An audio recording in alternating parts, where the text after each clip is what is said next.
Hey guys, welcome back to another episode of Horror Huddle. I'm Stacey-Beth, and we've got Ash here. Howdy. Yay!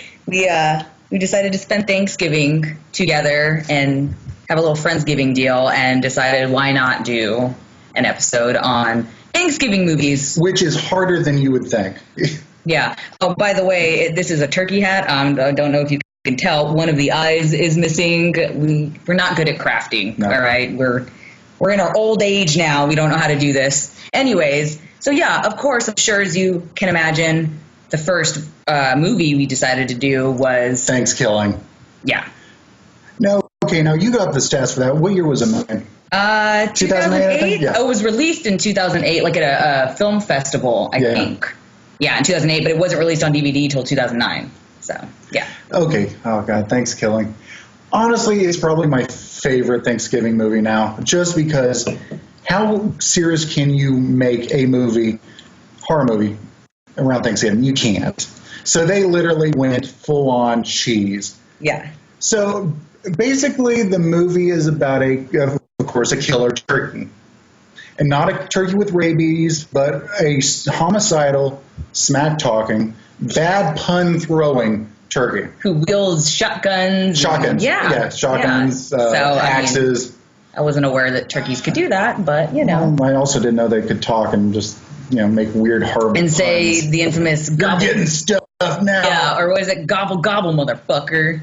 Yeah. Which is the best. It is the best. But basically, the story is... How does it first start? Yeah. First scene. What was it, 1692? I think it was... 1621. Yeah, 1621. And the first thing you see are boobs. It's not even on the cover, isn't it? It's like warning boobs in the first second. Yeah, and that's what it was. It's literally a woman, I guess a pilgrim, topless. The scene starts on one titty. Just one big old titty. Right there, just great. And she's being chased by a creature. You don't quite see it at first, and she's running through the woods, and the boobs are bouncing, and they focus right up on them. And that kind of sets the whole tone of this movie. Yeah.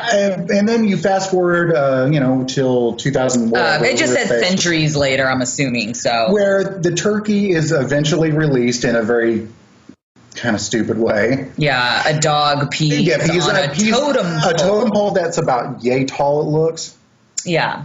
And then the turkey is released and goes after a bunch of college students who are on Thanksgiving holiday.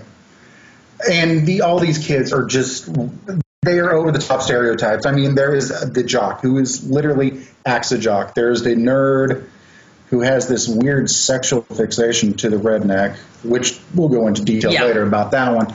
And you got the pure final girl, and then, of course, the slut, which... Yeah. And the jock. Yeah, the jock, jock.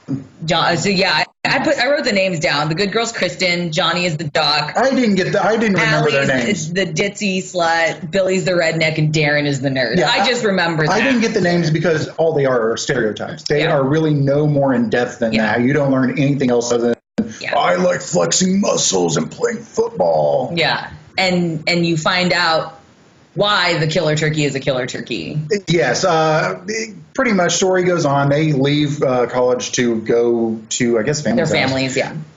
Jeep breaks down in the middle of the woods. While they're walking through, the nerd sees a sign down that shows that it's the same area that the killer turkey 505 years ago or 502 years ago? 505. Yeah, 505 started his massacre. Kralberg. Yeah. Kralberg, I think is what it's called. And the story he says is basically, right after the first Thanksgiving, Indian shaman decides to use necromancy to create a killer turkey that will go and spread revenge to all the white folk. And he only shows up every 505 years. Yeah, and you find out that the pilgrim that the Native American shaman did this whole curse for was the redneck's ancestor. Yeah. And the redneck, you could just look at me and just that's basically that character. It's true, though. True. It's true. It really is. But yeah, pretty much the first third of the movie, you would say, maybe half, you have to kind of get through some unfunny stuff. Because at first you're watching going, God, this is really stereotypical. Why am I watching this? Why is this a thing? Oh, okay, let me get it. I get it. It's just one of those shitty, schlocky just bad, and not bad good, bad movies. Well, but I took it as bad good because it was all a matter of these guys knew the movie they were making. They weren't trying to do anything serious. They realized, dude, it's schlock. We want to make schlock. It's going to be schlock. Yeah. But I think that when they were doing the writing for this movie, they thought of several funny bits. And they're like, okay, now we got to make a movie around it. And that's why, honestly, the first half of the movie, not good. But once you get to a certain point, that's where the jokes really hit you. And even she was busting laughing. She was like, oh, my God. I was like, okay, I take it all back. This is actually really, really funny. You just got to get past that first half of the film that's just not funny at all. Well, and a good scene for that was the redneck, my favorite character, of course, is stumbling drunk. I think he was drunk. Just stumbling down the road while this killer turkey is about, and he looks down, and there's this literally photoshopped cutout of a turkey badly just sitting there. He's like, oh, a turkey, and you see him kind of lift it, but it's not even in his hands. He's like, oh, mom. Yeah. And then suddenly out of nowhere, his stomach rips open, and you see a shotgun come out of his chest along with the turkey. And you're like, where was that turkey hiding that shotgun? Yeah. It's just terrible. And it's just so terrible, but funny at the same time. Yeah, there are just some scenes that are just like actually stupid funny that you're like, oh, I have to laugh at this. Again, like I said, there's a lot of stuff that you kind of want to have to get past. Like you'll have to get past to deal with the rest of it to get to the good stuff. Like there was terrible music throughout. I mean, it was like a weird mix of like pop country and then like metal. Yes. And it was just so bizarre. Terrible acting, of course, but it's like they knew, like you knew. But it was supposed to be terrible. Yeah, and you knew that they weren't trying to act good. Yeah, well, even if they could act good, they probably were told, don't act. Yeah, just act as bad as you can. Act as horribly as you can because it's going to pay off, and it does. Especially that one scene, Dad. Oh, Dad. Did you see something with your hair? Yeah, so bad, so bad. And there was just like the random, I wrote this down because it just made me crack up in the weirdest way and like, what the fuck? Why was this even added in the script? There was a quote, and of course they're talking to the ditzy chick, and she's saying, oh, I'm such a prude, and they're like cracking up, and they're like, your legs are harder to shut than the JonBenet Ramsey case. I was like. And then the first time they said it, I kind of like, okay, and then they repeated it like several times throughout the movie, and I'm like, oh, God, they're beating this like a dead horse. Yeah. And then there was that one scene when like the turkey was on his way to go attack them, and he hitchhikes, and the guy picks him up to fuck him, to fuck the turkey. Yeah, it was like he sees it's a turkey, and he's like, hey man, come on in. Yeah, you want to like suck my dick or something? You're just like, this guy, like they're treating it like he's a prostitute or like a hitchhiking woman, like. He's wanting to fuck this turkey, and then of course he gets his head blown off, which is fantastic. And I'm assuming the turkey drives the car. Yeah, I actually had that in my notes. I was like, he kills the guy and then drives his car. Yeah, I think in my other notes and with the shotgun thing, I was just like, why does he have a shotgun? How can he wield a shotgun? I was just so weirded out by the movie.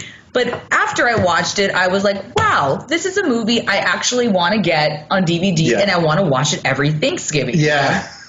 And then, of course, they ended up making the sequel. The sequel. We're not going to talk about this in depth because we did not want to watch it. Yeah, we saw the trailer. I saw some clips from it, and it's not as. It didn't seem like a slasher film, so it just didn't fit in the horror genre. But basically, at the end of the first movie, it's like, coming soon, Thankskilling 2 in space. And I was like, oh, God. And then you're looking through your Hulu or whatever streaming, and you're like, why is there Thankskilling 3? I can't find Thankskilling 2. Because the sequel is Thankskilling 3, because the whole point of Thankskilling 3 is that they're trying... The turkey's looking for Thankskilling 2. Yeah. So... Oh, and let's mention, that is the turkey's name. Turkey is Turkey. With Turkie, if I'm not mistaken. That's what I saw. It's spelled on the Wikipedia. But just to kind of like end that off real quick, we didn't mention, but the director is named John Grist. Oh, no. Oh, my God. I'm looking at my other movie. Wrong one. Jordan Downey. Who I went and looked, and I think what else has he this done? And Thankskilling 3 are the only ones he's done. Not surprised. Yeah. So I was like, all right, man. Like, you just stay there. You stay there and don't do anything else, unless you're going to make a legit sequel. Which I am eventually going to watch Thankskilling 3 because it's not horror, but it might be entertaining. I was telling him, I was like, no, absolutely not. I will not watch this. Like, well, we will watch it, but we won't review it because it's not horror. And okay, so now on to yours. This next one we're going to talk about is not really a Thanksgiving movie. It takes place on Thanksgiving night, but And they have a Thanksgiving meal. Yeah. The mom does many times. But so turkey. I just saw that, and it's from 1987, and it's called Blood Rage, not to be confused with 1979's Blood Rage, one name. Yeah, that one takes place on Thanksgiving night, and so I was just like, okay, you know what? Let's just do something a little bit different and get this old 80s slasher. So it starts off in 1974, I believe, and it's they're at a drive-in theater. You see this lady making out with this dude, and then you come to find out that her two twin boys are asleep in the back of like the station wagon, and you're like, wow, this chick's about to get her bone down with her kids asleep. I thought that was very Kids awesome. wake up, see it. Todd and Terry are their names. They wake up, see it happening, and then they just like, ooh, let's sneak out and just cause some mischief. Okay, no big deal. Well, mischief to Terry meant getting a hatchet/hammer thing on the backside and just hacking to death some random dude who's getting his bone on. Chick runs off naked into the other brother's sitting like shocked. Yeah. So then that, everybody comes and finds out, that this person's been hacked to death. Terry. Yeah, he basically is like, here, give me your hands. He wipes the blood on his brother's hands and then steps back and he's like, oh, what did you do? Why did you kill them? Yeah, those things make my head itch. So it, So he frames his brother. It results in Todd being sent to a mental institution.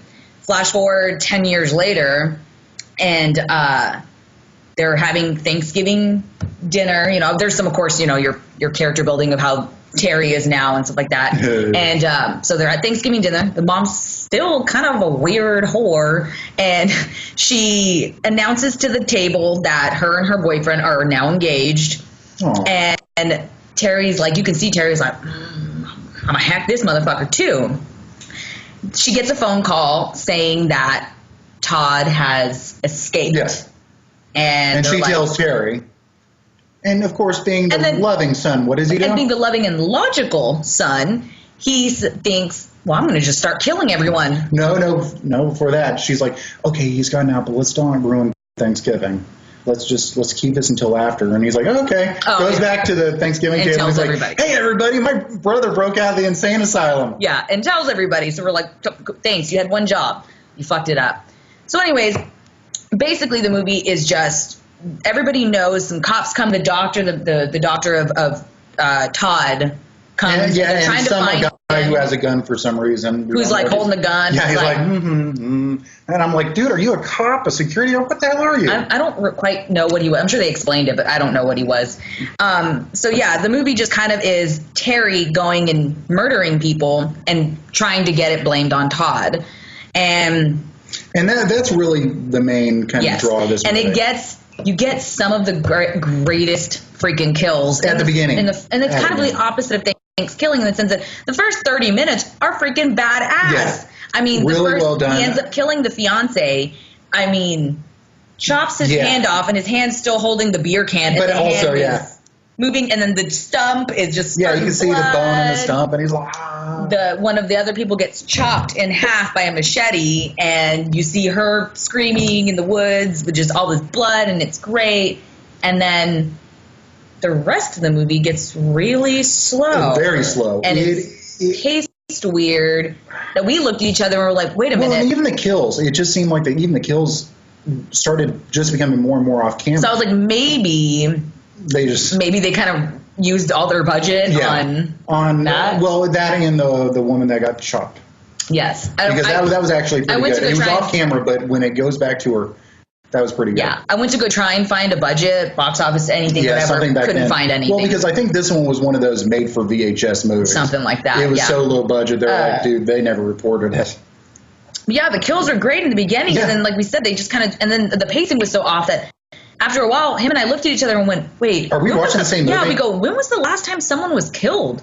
Holy shit, and I looked, I pulled it up, and I was like, wow, it's only 82 minutes long, and it felt like an hour. And it felt like we just watched an hour of nothing happening, so, but I thought it was great, because I love the old slashers. The first 30 minutes were good. And, I know the ending was actually kind of weird, kind of not very well scripted, but you had to rewatch it twice to get what was going on. And then when you do, you're like, oh, and then you're like, all right. Yeah, and then the acting. I mean, the acting was unintentionally bad, unlike Thankskilling. The acting was unintentionally bad, which you can kind of expect from a movie like that. Yeah, at that period of time, they were rushing these out fast. But I can, and actually, I found out, coincidentally, that it just got a high-def Blu-ray release from Arrow Videos on the 23rd of November. I was like, wow, like, okay, cool, we kind of timed this perfectly, you know? But I was a little confused when we first started watching it because I went to the IMDb, and the cover on IMDb, the cover art on IMDb was a woman behind a blind, and it was like a quote about hooker. The biggest scare that hookers have is finding the sicko. Basically. And so we were like, I was watching and I was like, Stacey, when are we getting to the hookers? We kept trying to find a hooker. Where's the hookers? And then we were starting to like analyze every single female character. Is she a hooker? Is she a hooker?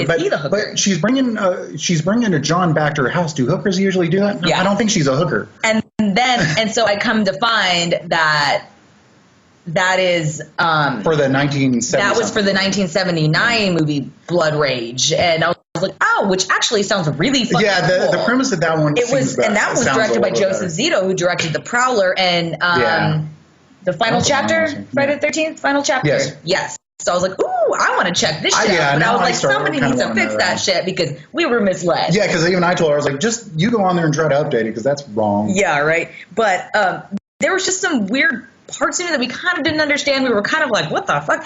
The whole, I think on one of the Arrow Videos covers is the hand holding the beer can, but this time it's replaced by a cranberry sauce can because Terry, let's get into that. Terry says once, that's not cranberry sauce. We're like, I get it, it's blood.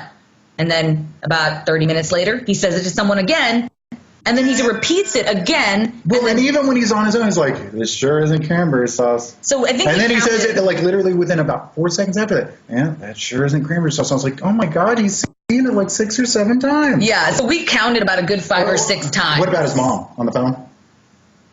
With the operator? Actually. Yeah. Actually, that. Like, it was just, there was some, like... It was like in a minute span, she said it like 4 or 5 times, and we were like... Like, bitches tell the damn truth. All right, let's get with it. Well, she was also, while everybody was getting murdered, she was, like, drunk, sitting on the floor in front of the fridge, eating Thanksgiving leftovers. Yeah, with her hands out of the bowl. I was like... It didn't seem like they had enough time to store everything in the fridge between people getting murdered, so who the hell was foiling all that up? You know but even then, she was literally sitting on the floor right in front of the refrigerator with the door open, the light shining. Yeah. Well, and then I guess at one point, somebody had heavily edited a version of it and made Nightmare at Shadow Woods. Well, that was for the TV. It was adapted for TV. Yeah, but so it was which they couldn't have the major gore. Yeah. It was basically heavily edited.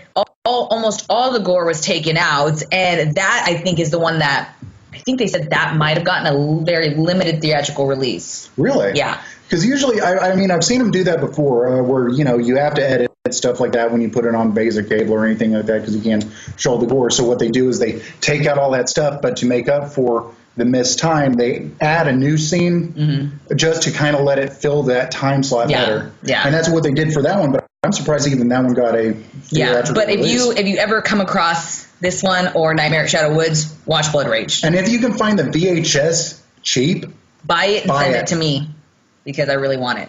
But I ended up actually really liking it just because I'm a huge fan of 80s slashers, whether they be good or bad. And like the more grainy and terrible quality, the better for me. I just love that. I thought it was pretty good. I mean, the first 30 minutes are really what made the movie pretty good. Middle section, I was like, And then the ending was pretty cool. Yeah, it's a pretty cool ending. So yeah, if y'all find it, actually I found it on YouTube, the full movie. So if y'all I would say definitely watch it.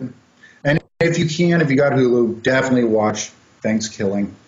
Yes. I think that's about going to cover it for us. All right. Like I said, we couldn't find many Thanksgiving-related movies. So yeah, it's hard to find. Our Christmas episode will be a lot better, I promise you. Episodes, plural. Oh, episodes. Yeah, I think we're going to. Yeah, we're going to have to break them up or else you guys are going to be going through like an hour and a half worth of stuff. But yeah, I guess we're going to take off and eat some. All right. Yeah. So y'all enjoy your turkey while we enjoy ours. Leftover turkey. Cheers. Bye, guys. Happy Thanksgiving.